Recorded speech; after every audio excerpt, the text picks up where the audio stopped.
Hello, everyone. This is criminal profiler Pat Brown, and we have breaking news. Finally, on the Morphew case, Suzanne Morphew's autopsy and toxicology report is back and came out today. And I'm going to suggest two scenarios to you based on this information that we now have. Which one of these scenarios do you think makes the most sense? All right. And put your comments, below. I'm really curious to see what you think about this. All right. So this is what came out. So the CBI just announced that 49-year-old's manner of death is, quote, homicide by undetermined means in the setting of, I'm going to botch these medical names, butorphanol, azepirone, and medetomidine intoxication. Okay. That's a mouthful unless you're in the medical profession. All right. The first one, butorphanol, is a synthetic opioid nasal spray used to manage severe pain. Azapirone is a tranquilizer in veterinary medicine and is often used to sedate pigs and wildlife. On rare occasions, it can be used for humans for antipsychotic issues. Medetomidine is used by veterinarians to sedate dogs. Now, if you remember back to the search of the Morphew house, after she disappeared, they found a dart gun, empty darts, and a needle used to inject tranquilizer chemicals into the darts. And they also found a cap used to cover the injecting needle in the clothes dryer, along with bedclothes and bed sheets. And they thought he did it, but then they dropped the charges. All right. But now we have this autopsy and toxicology report. What does it mean? All right. They do not have an absolute cause of death as far as once this stuff was in her system, how did she die? They're not saying they know that. Her body was sitting out in the desert for a really long time. A lot of stuff goes missing and it's not able to be proven.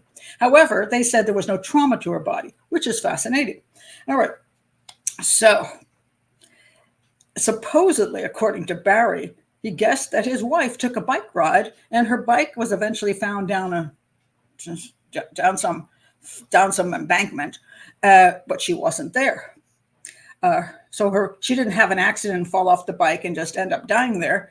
They just had no idea where her body went to until it was discovered in the desert some 45 miles away. Now, let's go to the two scenarios. All right, let's go to the sex offender scenario, which the defense was really gung-ho with, that they kidnapped her, abducted her, off that bicycle, and then did things to her. So I shouldn't start laughing, otherwise you'll know which scenario I think you should go with. But okay, it's hard to do this and have a straight face. So the sex offender comes along and says, good-looking woman on a bike. So somehow using a car or, I don't know, jumping out of the car, he manages to knock her off the bicycle or grab her and throw the bicycle down an embankment. And all of this is done without any damage to her body because no trauma was found to her body. So you have this woman being attacked by some crazed sex offender, some psychopath, a violent psychopath, but somehow he nicely manages to remove her from the bike and dump the bike away. Or, wait a minute, what about all that stuff in her system? That's three different kinds of things in her system. So sex offender comes along and says, look, let's use some dart gun, find some woman out bicycling, and make sure there's three different types of medications, drugs that we can put into her body.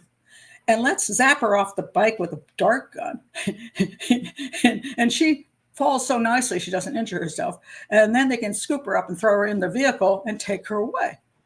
And then rape and murder her without leaving any evidence whatsoever that she's been raped and murdered. Or, I'm working hard here. They somehow convince her to stop the bike. They get in front of her and say, oh, look, there's danger in the road.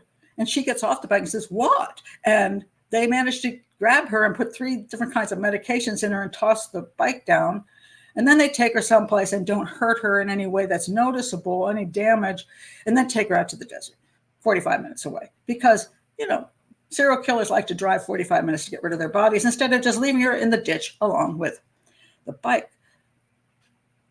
All right, if you're for that scenario, please do put your comment below.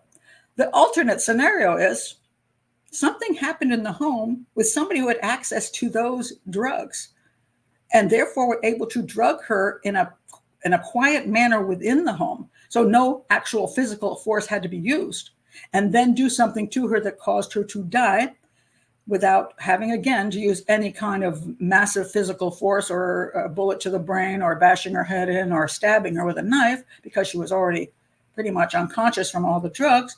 And then that person decided that a bike needed to be tossed down an embankment so it looked like she went riding, and then the body was taken far away so hopefully it wouldn't be found. That would be scenario number 2, by someone, I don't know who, but someone who might have wanted her out of his life. So those are the 2 scenarios. Hey, I'm going to say, if you can convince me or everybody else that scenario 1, the sex offender scenario, has some water to it, so holds some kind of water.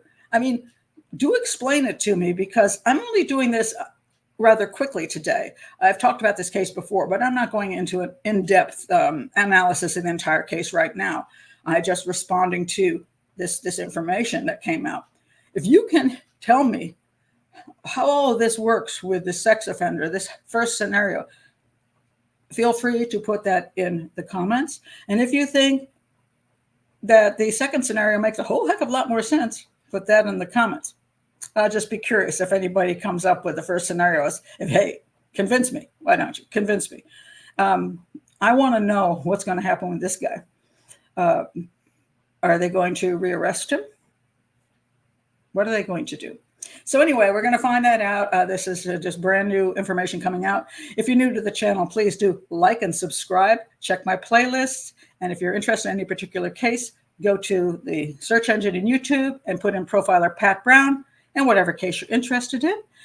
And, well, let's see what comes of this autopsy and toxicology report. I find it extremely interesting. Bye.